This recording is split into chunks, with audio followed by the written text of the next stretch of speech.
Paz de Cristo, irmãos. Quero convidar vocês a abrirem suas Bíblias no Evangelho segundo escreveu o apóstolo João,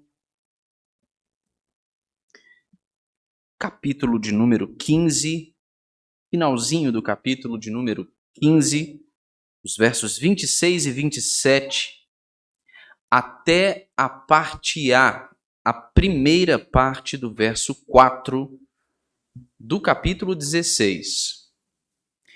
Capítulo 15, versículo 26, até o capítulo 16, parte A do verso 4. Nos diz assim a palavra de Deus. Quando, porém, vier o Consolador, que eu enviarei a vocês da parte do Pai, o Espírito da verdade que dele procede, esse dará testemunho de mim. E vocês também testemunharão, porque estão comigo desde o princípio. Falo essas coisas para que vocês não se escandalizem. Eles expulsarão vocês das sinagogas, e até chegará a hora em que todo aquele que os matar pensará que, com isso, está prestando culto a Deus. Isto farão porque não conhecem o Pai, nem a mim. Mas estou falando estas coisas para que, quando chegar a hora, vocês se lembrem de que eu já tinha dito isto para vocês. Aqueles que puderem, mantenham suas Bíblias abertas, fechem seus olhos, vamos falar com o Senhor mais uma vez, vamos pedir a bênção da iluminação do Espírito Santo. Pai bendito, nós te louvamos e te agradecemos, ó Deus, pela graça do Senhor. A graça do Senhor, ó Deus, que nos reúne aqui como teu povo, para prestarmos culto ao Senhor, para cantarmos os teus louvores, para ouvirmos e recebermos em nosso coração, ó Deus, a tua palavra, para, ó Deus, nos achegarmos ao trono da graça do Senhor, em o nome de Jesus Cristo, através de nossas orações, ó Deus, e para recebermos a instrução por meio das palavras de Jesus. Instrução esta, ó Deus, através da qual nós experimentamos o poder transformador que o Senhor tem de nos fazer mais parecidos com o nosso Mestre. E, Senhor, nós sabemos, estamos convencidos de que a nossa vida ela só ganha significado verdadeiro, ela só encontra sentido quando nós nos encontramos em Cristo Jesus, o seu Filho amado e nosso Salvador bendito. Por isso, ó Deus, nosso Pai, nós te pedimos, e pedimos isso humildemente, no nome de Jesus. Fale conosco, nos ensine essa noite, alimente-nos com as palavras de Jesus e transforma-nos para que nós possamos andar no poder do Espírito. Nós te pedimos isso, em nome de Jesus. Amém. Amém. Meus irmãos, as vitórias que o Evangelho, a causa do Evangelho, o avanço do reino de Deus, todas estas coisas ainda estavam no futuro, quando Jesus estava reunido com os seus discípulos aqui, dizendo estas palavras, uma última vez antes de ter que enfrentar a crucificação. E nós vimos, na última oportunidade em que refletimos sobre o discurso de despedida de Jesus, que os discípulos de Jesus foram alertados acerca do que os estava aguardando. Jesus disse aos seus discípulos que, assim como o mundo o odiava, eles também, por serem discípulos de Jesus, certamente seriam odiados. Isso porque um discípulo, um servo, não pode ser maior do que o Senhor. E Jesus mesmo assegurou aos seus discípulos que, se ele foi perseguido, se ele haveria de ser morto por causa da oposição de seus algozes, também os seus discípulos haveriam de sofrer com este tipo de oposição, de perseguição e de sofrimento. E é certo que, ao ouvirem isso dos lábios de Jesus, os discípulos provavelmente tenham ficado muito perturbados. Perturbados ao saber que Jesus estava para se afastar deles. Jesus estava prestes a voltar para a presença do Pai. Então, dentro de um curto espaço de tempo, eles não teriam Jesus ali em corpo com eles. Mas eles ficaram perturbados certamente também ao saber que eles seriam odiados e perseguidos por causa de Jesus. No texto que nós lemos aqui, nós vamos ver que Jesus, em seu discurso de despedida, ele estava preparando os seus discípulos para esse tipo de perseguição, para esse tipo de oposição e sofrimento. Para ser mais exato, Jesus estava preparando os seus discípulos para o martírio. O significado da palavra testemunha, não é? A palavra que é traduzida por testemunha e também por mártir, não é? É a palavra grega martirel. E isso é muito significativo para nós aqui. Quando nós nos referimos aos mártires da igreja, aqueles que sofreram o custo da oposição do mundo ao ponto de perderem suas próprias vidas por causa de Jesus, nós estamos nos referindo a testemunhas. Testemunhas de Jesus. Jesus estava preparando os seus discípulos aqui para o martírio, ou seja, para se tornarem suas testemunhas. E durante todo o discurso de despedida de Jesus, ele iniciou então as suas palavras de despedida no capítulo 14, confortando primeiramente os seus discípulos, falando com os seus discípulos acerca do seu próprio ministério em relação a eles. Como é que eles iriam experimentar agora o privilégio de desempenharem o seu papel como testemunhas de Jesus, o seu ministério após a partida de Jesus? Jesus consolou os seus discípulos, confortou os seus discípulos, lembrando a eles que ele estava prestes a enviar um consolador.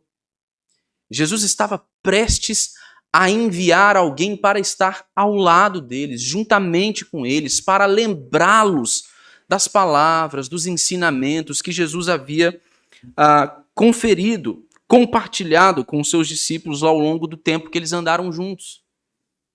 Mas Jesus fez mais ao preparar os seus discípulos para o martírio no seu discurso de despedida.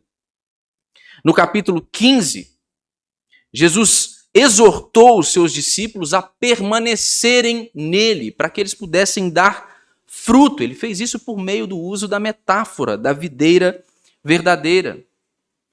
E agora, nessa sessão aqui do discurso, que gira em torno aí aproximadamente do começo do capítulo 16, mas pega também o final do capítulo de número 15, Jesus agora volta-se para a predição do testemunho eficaz do Espírito sobre o Evangelho por meio dos seus discípulos.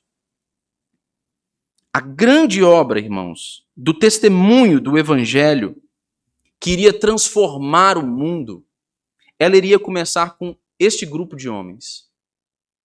Esse grupo pequeno de homens, esses discípulos, homens fracos, homens inexpressivos, mas homens que andariam no poder do Espírito. E ao andarem no poder do Espírito, esses homens chegariam ao ponto até mesmo de entregarem as suas vidas para morrerem por amor de Jesus. Esse texto aqui nos oferece pelo menos 3 verdades sobre o testemunho, o verdadeiro testemunho cristão, e é sobre elas que eu quero refletir com vocês nessa noite. A primeira verdade, ela se encontra nos versos de número 26 e 27. E a primeira verdade que este texto que nós lemos, ela nos ensina, é que é somente no poder do Espírito que nós podemos nos tornar verdadeiras testemunhas de Jesus. Somente no poder do Espírito é que nós podemos nos tornar testemunhas de Jesus. Jesus, para equipar os seus discípulos aqui para uma vida de testemunho, para o martírio, ele disse o seguinte, observe o verso de número 26, ele disse: Quando, porém, vier o Consolador, que eu enviarei a vocês da parte do Pai, o Espírito da verdade, que dele procede, esse dará testemunho de mim. Veja só, a ênfase de Jesus aqui acerca da missão do Espírito Santo como sua testemunha é uma ênfase no testemunho de si mesmo.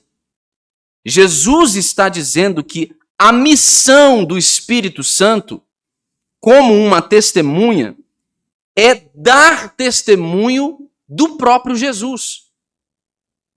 E diante do ódio, diante da perseguição de um mundo hostil contra Jesus e contra os seus seguidores, os discípulos de Jesus deveriam se apoiar nessa verdade que Cristo estava estabelecendo para eles. Os discípulos de Jesus deveriam saber que eles somente poderiam desempenhar o seu ministério, eles somente poderiam ser testemunhas de Jesus se eles operassem no poder do Espírito, se eles fossem transformados pelo poder do Espírito, se eles executassem o seu ministério por meio do testemunho do Espírito Santo de Deus. E esse testemunho, ele se dá de que maneira, irmãos? Como é que o testemunho do Espírito se concretiza na vida do povo de Deus, dos discípulos de Jesus? Existem duas maneiras através das quais o testemunho do Espírito ele se concretiza. A primeira, ela é objetiva. O testemunho do Espírito Santo se concretiza na vida dos seguidores de Jesus de forma objetiva através da Bíblia, através das Escrituras, através da confirmação das palavras de Deus, aquelas proclamadas pelos lábios de Jesus e aquelas que nos foram entregues por meio da revelação escriturada. Então, como é que o testemunho do Espírito se aplica à vida dos crentes? De maneira objetiva, por meio da Escritura. Por meio do testemunho da Escritura. Mas existe também um aspecto subjetivo da aplicação do testemunho do Espírito na vida do povo de Deus. O testemunho do Espírito, ele se aplica subjetivamente nas almas dos eleitos por meio de uma ação especial, através da qual cada crente, cada discípulo de Jesus, cada indivíduo se torna agora mais consciente dessas verdades que são comunicadas pelo Espírito de maneira objetiva por meio da palavra, por meio da Escritura. Eles então experimentam essas verdades em suas próprias vidas a ponto de irem se tornando mais semelhantes com Jesus, mais parecidos com Jesus. O testemunho do Espírito, ele se realiza, se concretiza de maneira subjetiva por meio daquelas experiências que nós temos da nossa comunhão com Jesus e o nosso conhecimento de Cristo por meio da sua palavra. Jesus, ao enfatizar a vinda do Consolador aqui, mais uma vez, para os seus discípulos, quer mostrar para eles que é o testemunho do Espírito que irá impulsioná-los em seu próprio testemunho no mundo. E ele vai deixar isso claro. Porque Jesus imediatamente ele vai vincular o testemunho do Espírito com o testemunho dos próprios discípulos no mundo. Veja o verso 27. No verso 26, Jesus enfatizou em primeiro lugar o testemunho do Espírito. Mas agora ele diz, e vocês também testemunharão, porque estão comigo desde o princípio. O que é que o texto da Escritura está nos ensinando? Primeiro, o modo através do qual o testemunho do Espírito ele refere-se à pessoa de Jesus. A um testemunho da pessoa e da obra de Jesus. Em segundo lugar, esse texto está nos mostrando que é este testemunho do Espírito o poder capaz de impulsionar o testemunho dos seguidores de Jesus, dos seus discípulos. E agora ele está nos mostrando que o testemunho dos apóstolos, ele não é apagado pelo testemunho do Espírito. O testemunho dos seguidores de Jesus, ele não se desfaz com a realidade concreta do testemunho do Espírito Santo. Mas o que o texto da Escritura está a nos ensinar é que o testemunho do Espírito, ele se daria por intermédio do testemunho dos apóstolos. É por meio do testemunho dos discípulos que o Espírito daria o seu testemunho de Cristo. Então há uma conjugação entre o testemunho do Espírito e o testemunho dos crentes. O testemunho dos apóstolos, especificamente nesse contexto, mas essa é uma realidade que se aplica a nós também. Portanto, o nosso testemunho como eleitos de Deus, como seguidores de Jesus Cristo. Jesus, ele comenta aqui, no verso 27, que os seus discípulos iriam testemunhar também deles, assim como o Espírito que ele estava para enviar da parte do Pai, porque eles haviam estado com Jesus desde o início. Provavelmente uma referência ao momento em que esses discípulos foram chamados a seguirem a Jesus. Mas o que nos chama a atenção aqui, irmãos, é o fato de que o próprio Cristo, ele providenciou para si o poderoso testemunho de testemunhas oculares que viveram intimamente com ele por um espaço de pelo menos 3 anos. Todas as coisas que foram escritas no Novo Testamento, elas não foram escritas ou atestadas, irmãos, por meio de boatos. Mas elas foram escritas como um registro verdadeiro de homens que estavam presentes, que viram, que tinham todos os motivos para declararem essas coisas como sendo verdadeiras. Parece muito pouco para nós pensar nisso atualmente.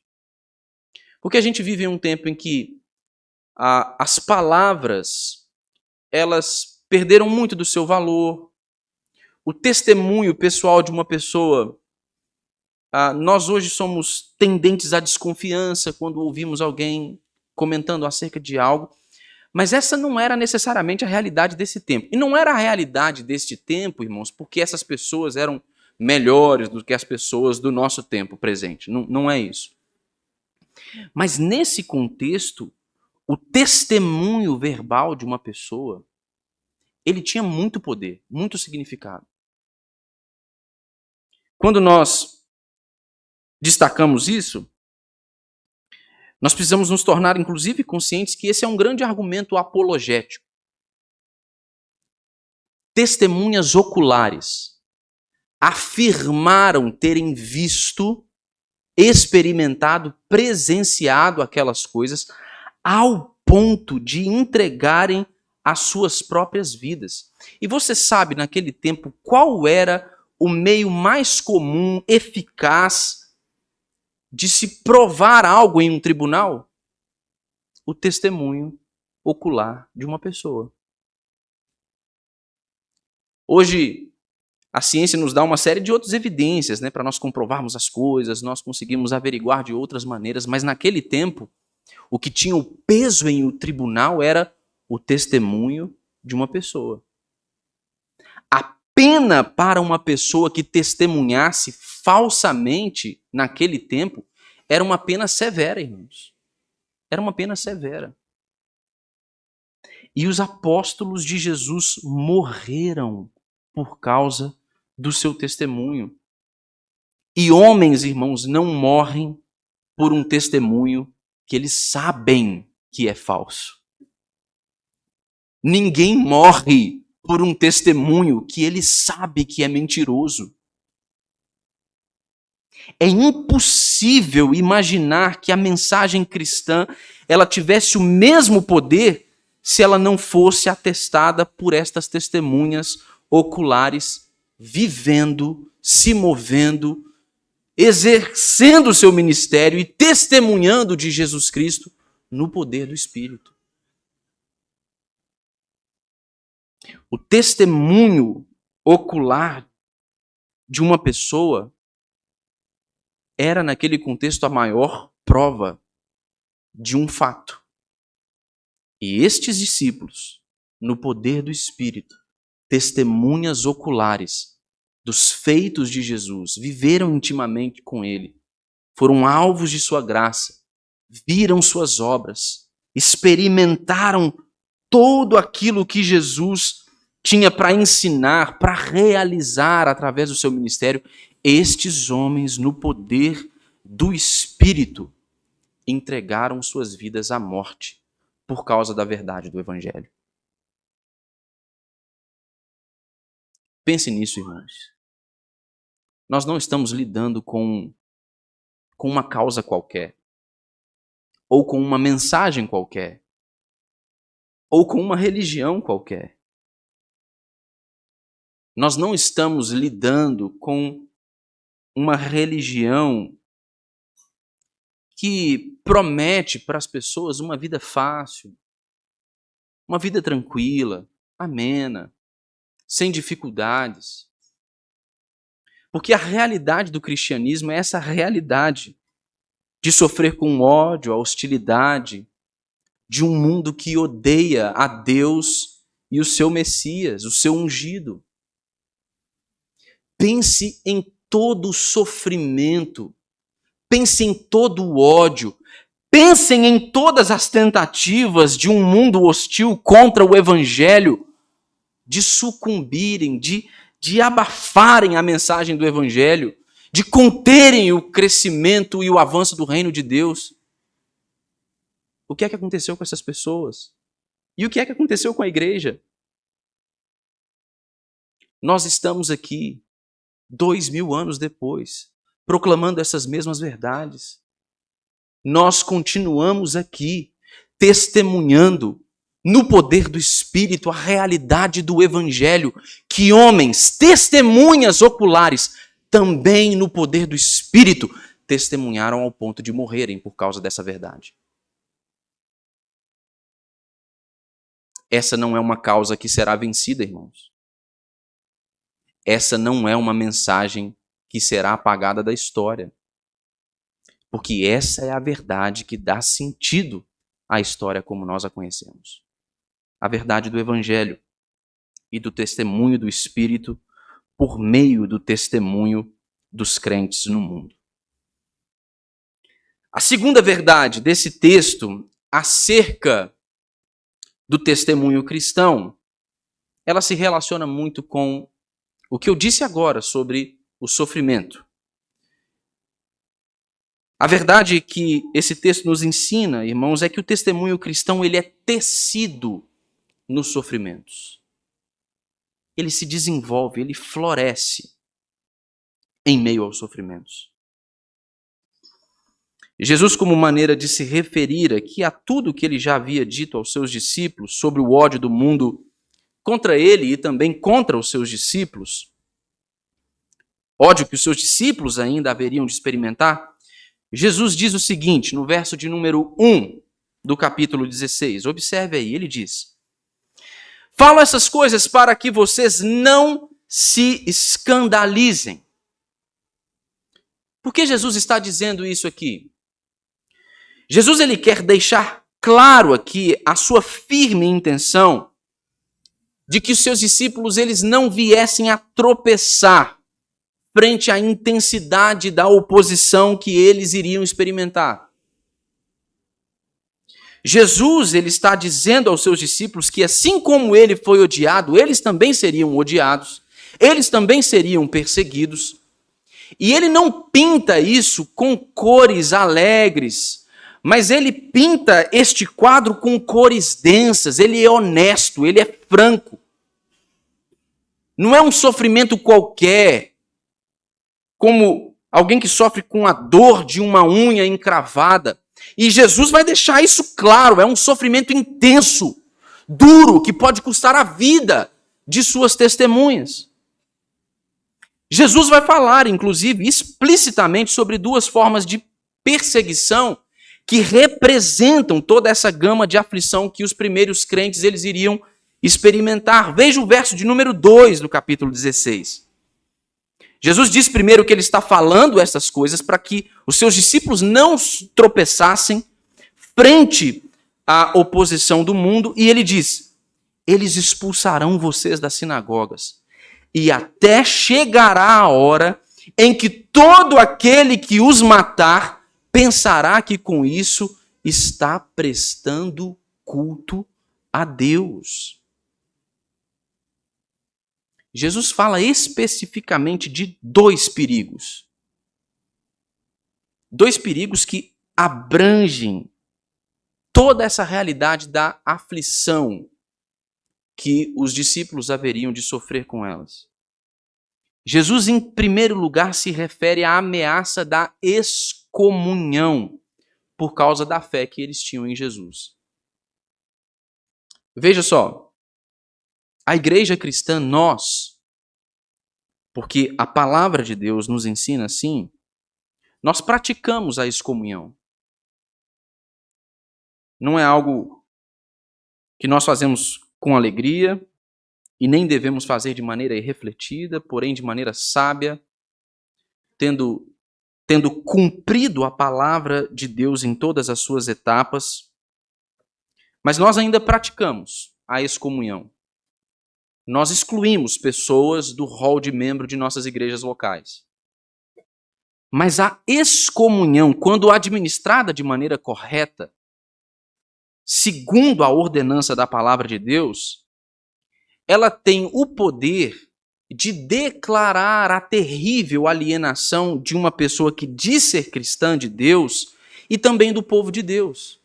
Então, alguém que foi pego em pecado, advertido uma primeira vez por causa do seu pecado por um irmão, negou a advertência desse irmão, foi advertido agora por meio deste irmão, agora com uma testemunha, mais uma vez negou-se a se arrepender do seu pecado e a assumi-lo. Este pecado, então, é levado até a igreja. Esses são os passos que o próprio Jesus nos ensina no Evangelho de Mateus.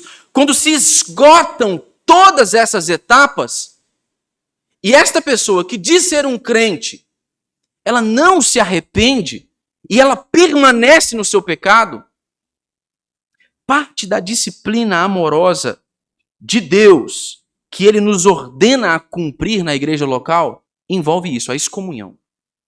Nós, então, precisamos excluir essa pessoa do rol de membros da igreja local como um sinal de que a vida dela não é compatível com a profissão verbal de fé que ela faz. E veja, essa excomunhão não é uma tentativa de estabelecer o veredito acerca da condição espiritual dessas pessoas que são excluídas.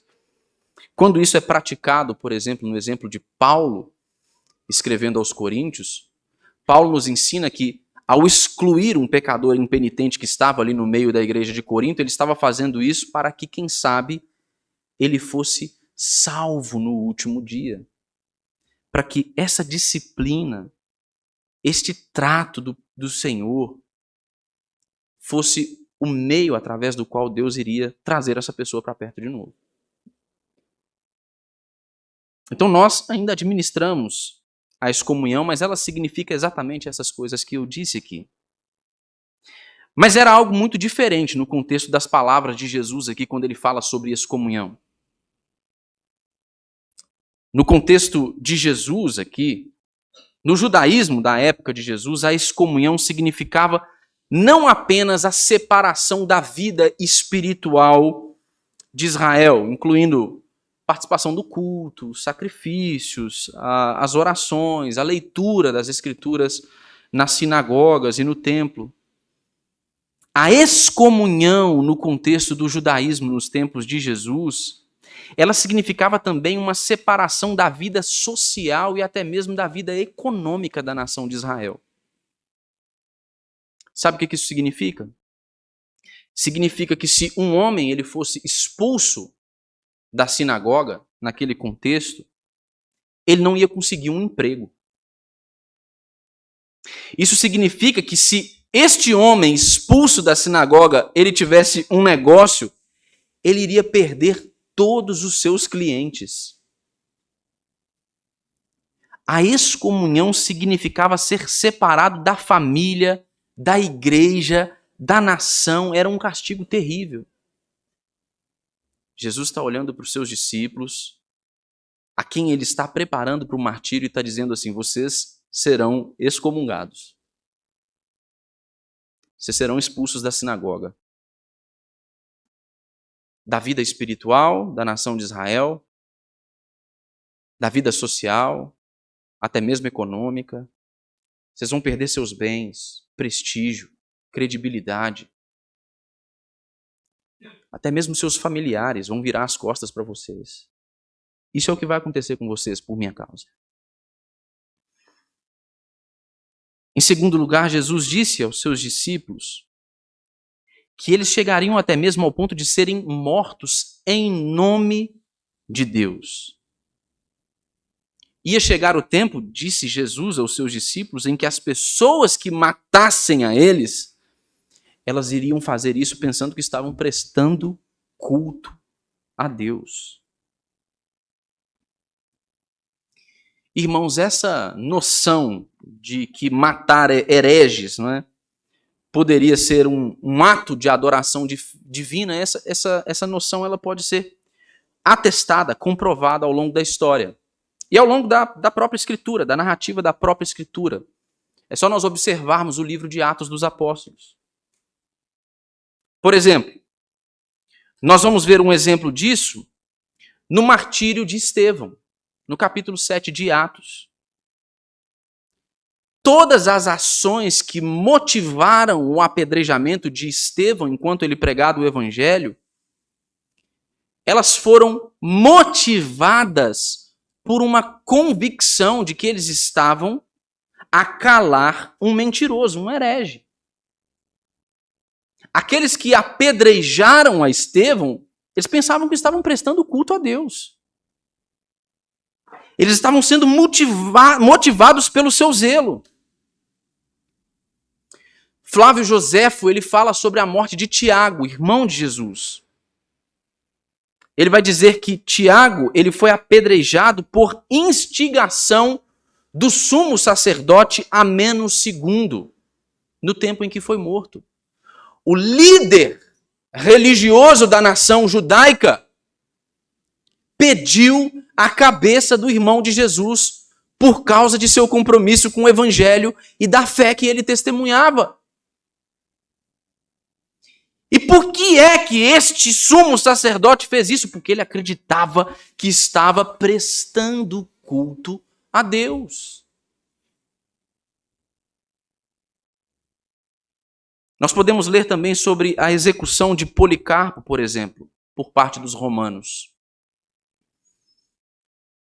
É dito nos livros que testemunham e que falam acerca da execução de Policarpo pelo Império Romano, que os judeus eles eram zelosos em coletar lenha para o fogo. Policarpo foi incendiado vivo. E aqueles que escrevem sobre o martírio de Policarpo dizem que os judeus, naquele contexto, eles eram muito zelosos ao recolherem lenhas para colocarem ali aos pés de Policarpo para que ele fosse morto queimado. Sabe por quê? Porque eles acreditavam que estavam prestando culto a Deus. Mas veja que ironia. Sabe em que contexto esses judeus fizeram isso com Policarpo? Em um sábado. Foram muito zelosos em juntar lenha para incendiar um homem em um sábado, ferindo o princípio da própria lei, como eles a interpretavam. Irmãos, Paulo é um exemplo disso. Paulo foi um testemunho vivo da explicação de Jesus aqui, de que essas pessoas iriam fazer essas coisas como quem está prestando culto a Deus. Mas Paulo também foi um testemunho vivo do que Jesus disse no verso seguinte, no verso de número 3. Ele disse que essas pessoas que iriam matar os seus discípulos pensando que estavam prestando culto a Deus, elas iriam fazer isso porque elas não conhecem o Pai e elas não conhecem a Jesus. Elas ignoraram o fato de que o Pai somente poderia ser conhecido por meio da revelação do Filho. Eles rejeitaram o testemunho de Jesus. Eles rejeitaram o ensino de Jesus. E foi o próprio Jesus que disse que as suas palavras eram as palavras do Pai e as suas obras eram as obras do Pai. Mas estes homens que pensavam estar prestando culto a Deus, nem mesmo conheciam a Deus. Paulo era um testemunho vivo disso, irmão. Na sua carta aos Filipenses, no capítulo de número 3, nos versos de 4 a 6, nós vamos ver que o próprio Paulo ele viu a sua perseguição à igreja antes de na sua conversão como uma evidência do seu zelo por Deus. Era nisso que ele acreditava. Que ele estava defendendo a causa de Deus. Que ele estava protegendo a igreja de Deus. Foi somente quando Jesus demonstrou a sua glória a Paulo na estrada de Damasco que esse fariseu ele teve a percepção ofuscante de que ele não estava servindo a Deus, mas ele estava perseguindo a Deus. Ele estava perseguindo o Senhor. Meus irmãos, o testemunho, o verdadeiro testemunho cristão é tecido no sofrimento. Jesus estava preparando os seus discípulos para serem mártires, para serem suas testemunhas no poder do Espírito. E o testemunho cristão não mudou, não, irmãos. Ele continua o mesmo. Nós somos chamados a levarmos o nosso testemunho de fé às últimas consequências. Às últimas consequências. Por causa de Jesus. A terceira e última verdade desse texto é que o testemunho cristão, este que somente é possível no poder do Espírito e que é tecido nos sofrimentos, o testemunho cristão ele é guardado por Jesus. Esses discípulos de Jesus aqui, eles iriam experimentar em questão de semanas, de pouco tempo, certamente de meses pelo menos, eles iriam experimentar perseguição. E Jesus queria que eles lembrassem dessa noite aqui em que ele estava falando com eles. Estava os ensinando. Estava os alertando acerca deste caos que mais tarde iria se instalar nas ruas de Jerusalém. E Jesus ele predisse essas coisas, todo esse caos, aos seus discípulos, para que eles fossem avisados. Veja a parte A do verso de número 4 que nós lemos, do capítulo 16. Ele diz assim: mas estou falando essas coisas para que quando chegar a hora, vocês se lembrem de que eu já tinha dito isto para vocês. Mas veja, irmãos, não se trata de um aviso qualquer. Vocês que são pais, nós, né, que somos pais, nós já passamos por essa experiência, não é? De darmos alguns avisos aos nossos filhos. Menino, não brinca com fogo. Você vai se queimar. Helena, né? Helena, para de subir em tudo. Uma hora você pode cair. Se você cair, você vai se machucar. E aí, uma hora ou outra, a criança se queima, a Helena cai da cadeira, fica com um galo enorme na cabeça. E aí a gente que é pai tem aquele prazer, né? Aquele prazer de falar assim, eu avisei que isso ia acontecer. É prazeroso, né, irmão? Você já deve ter feito isso, não só com seus filhos, com alguém, né? Eu avisei. Não é esse tipo de aviso que Jesus está dando aqui, não, irmãos. Jesus, ao se referir à perseguição dos seus discípulos como uma hora que estava chegando, uma hora que viria, Jesus estava investindo nestes sofrimentos futuros um significado profético. Porque não há conforto nenhum em saber dessas coisas. Jesus não estava dando um mero aviso qualquer aos seus discípulos. Imaginem só, poxa, olha lá, morreu Pedro, hein? Bem que Jesus falou. Não era isso, irmãos. Mas este aviso de Jesus esconde uma graça e um poder maravilhosos. Porque é o aviso daquele que não somente é o autor e o consumador da nossa fé, mas é o aviso daquele que, conforme descreveu o próprio evangelista João, o próprio apóstolo João neste seu evangelho, ele é aquele por meio do qual foram feitas todas as coisas, e sem o qual nada do que foi feito teria sido feito. E Jesus não é somente aquele por meio do qual todas as coisas foram criadas, mas ele é o ator principal da história da redenção. Ele escreveu a história, ele deu sentido à história, ele atuou na história, ele sabe o desfecho da história. E ele está dizendo aos seus discípulos: vocês serão perseguidos, vocês serão excomungados, vocês serão mortos. Mas sabe do que os seus discípulos iriam se lembrar quando essas coisas começassem a acontecer? Que este mesmo Jesus que disse essas coisas foi aquele que havia predito a sua própria morte. E cumpriu-se a predição de Jesus, porque ele é o Senhor da história, porque ele é o Deus encarnado. Mas este Cristo que predisse a sua própria morte, também disse que ele haveria de ressuscitar dos mortos ao terceiro dia. E estes homens viram isto cumprir-se na vida de Jesus e em suas próprias vidas. Eles viram o Cristo ressurreto. E este Cristo que disse que iria morrer e que iria ressuscitar e que cumpriu-se a sua palavra, ao ser assunto aos céus, disse também que haveria de vir para buscar o seu povo. Estes homens sabiam que isso era verdade.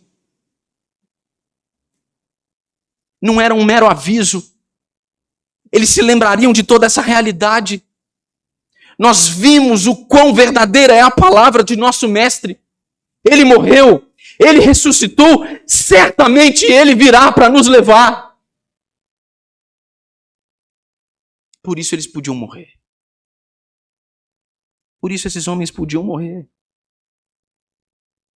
O livro de Atos, irmãos, registra que quando a hora chegou, quando essas coisas começaram a acontecer, os discípulos eles estavam de fato preparados para enfrentarem toda essa hostilidade. Quando o Sinédrio ordenou a Pedro e a João que eles parassem de falar de Jesus, de pregar sobre Jesus, essas testemunhas cheias do Espírito se recusaram a ceder. Quando eles foram espancados por causa do seu testemunho, o texto de Atos, no capítulo de número 5, nos diz que eles saíram alegres por terem sido achados dignos de sofrerem afronta por causa do nome de Jesus. Além disso, irmãos, quando esses homens oravam, eles pediam não apenas coragem para poder manter o seu testemunho, mas eles pediam ao Senhor para que estas realidades preditas por Jesus se cumprissem em suas vidas. Eles não apenas se lembravam do que Cristo havia dito, mas eles se lembravam de Cristo e desejavam sustentar o seu testemunho fielmente. Esse texto nos oferece pelo menos 3 aplicações. Essas 3 verdades nos oferecem pelo menos 3 aplicações. A primeira delas é que o verdadeiro testemunho cristão, ele é sempre um testemunho de Jesus Cristo. É o que nós constatamos na primeira verdade que nós refletimos sobre ela hoje. O verdadeiro testemunho cristão, ele é sempre um testemunho de Jesus Cristo. O nosso testemunho, ele não deve ser voltado, irmãos, para um estilo de vida religioso puramente. O nosso testemunho, ele não deve ser voltado para as nossas próprias experiências ou mesmo para a nossa própria opinião sobre assuntos que são relacionados à fé. Isso porque o verdadeiro testemunho cristão, ele deve se concentrar no testemunho bíblico da pessoa e da obra de Jesus Cristo. Então, todas as vezes que você vê alguém atribuindo ao Espírito Santo uma obra em que ele enfatiza a sua própria pessoa, obra esta que se revela por meio de manifestações extraordinárias e absurdas, você deveria desconfiar disso, irmãos. Porque o Espírito não fala de si mesmo, mas ele fala de Jesus.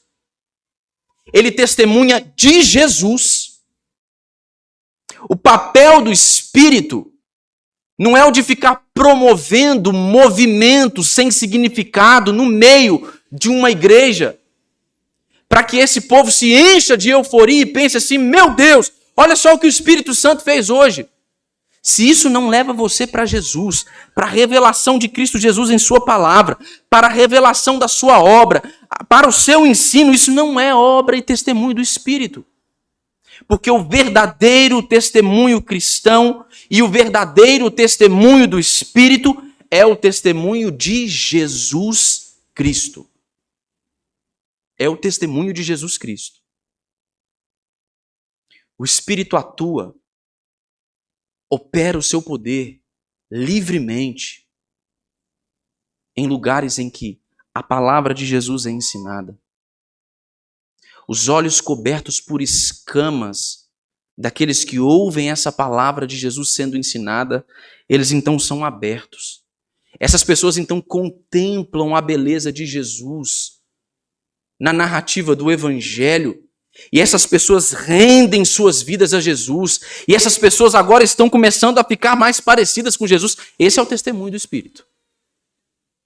É isso que o Espírito Santo faz. O Espírito Santo não faz ninguém rodopiar, ninguém cair no chão, ninguém virar cambalhota ou fazer qualquer tipo dessas coisas. O testemunho do Espírito é apontar para Jesus. É revelar Jesus. É falar de Jesus. É dar glória a Jesus. Nós precisamos estar cientes disso, irmãos. Em segundo lugar, esse texto nos mostra que há um custo para o discipulado cristão. Há um custo para o discipulado cristão, irmãos. A fé cristã, ela não desenvolveu-se, não cresceu com base em mentiras. É verdade, tem muitos ditos representantes da fé cristã que têm vendido uma espécie de experiência cristã e de fé muito fácil, né? De um Deus que quer dar as coisas para você, quer fazer com que você seja bem-sucedido. Isso não é o verdadeiro cristianismo. Jesus, ele não é o tipo de gente que fica tentando ganhar amigos por meio das coisas que ele oferece para eles. Jesus não precisa comprar pessoas desse jeito, como nós vemos muitos representantes desse falso cristianismo fazendo. Venha para a minha igreja, participe de uma campanha, você vai realizar seu sonho, você vai ganhar um carro, você vai ter dinheiro, você vai ser bem-sucedido, aquela promoção que você espera, ela vai sair, aquela vaga no concurso, ela vai dar certo, você vai passar naquela faculdade. Não é isso. Com Jesus a coisa é muito diferente. Ele diz assim: você quer me seguir?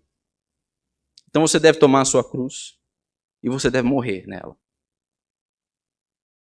Há um custo para o discipulado cristão, irmãos. Há um custo para nós vivermos o verdadeiro testemunho cristão. Nós precisamos estar cientes disso.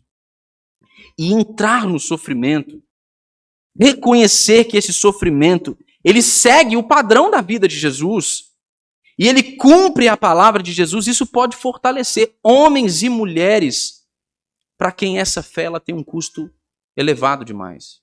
Isso nos leva à terceira e última aplicação.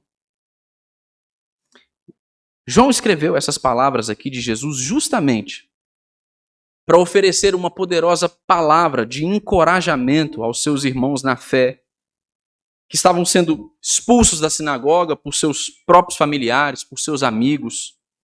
Tudo isso em nome de uma falsa devoção a Deus. Ele escreveu essas palavras de Jesus aqui para aqueles que estavam sendo cada vez mais entregues à morte por causa do testemunho de Cristo.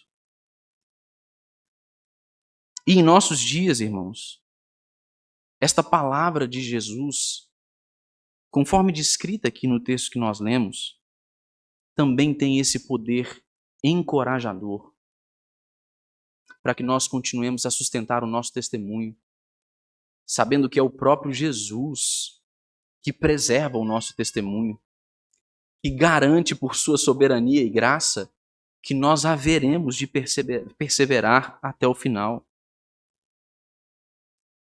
Irmãos, em nossos dias, a igreja sofredora de Uganda, a igreja sofredora da Etiópia, a igreja sofredora da Coreia do Norte, nós ouvimos isso no último domingo.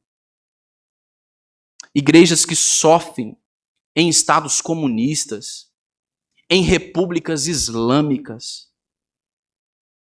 Estas palavras de Jesus têm sido encorajadoras, poderosamente encorajadoras, para renovarem o testemunho daqueles que estão dispostos a serem odiados pelo mundo por causa de Jesus. Saber que é Jesus, irmãos, que guarda o nosso testemunho, encoraja a gente. Saber que este Jesus que diz que nós vamos sofrer todas essas coisas, ele disse essas verdades acerca dele mesmo, e essas verdades cumpriram-se. E ele está vivo. Irmãos, isso é poderoso demais. Nós também viveremos. Nós ressuscitaremos no último dia. Isso pode custar a nossa vida, pode custar a sua vida. Talvez isso pareça um pouco impensável agora, no contexto em que nós vivemos. No ambiente em que nós vivemos. Mas saiba, isso não está tão longe de nós quanto a gente imagina. Isso pode ganhar outras formas de expressão na nossa experiência cristã. Mas seja qual for o sofrimento pelo qual você tenha de passar por causa de Jesus, saiba que o seu testemunho será guardado por Jesus. O seu testemunho será guardado por Jesus. Amém.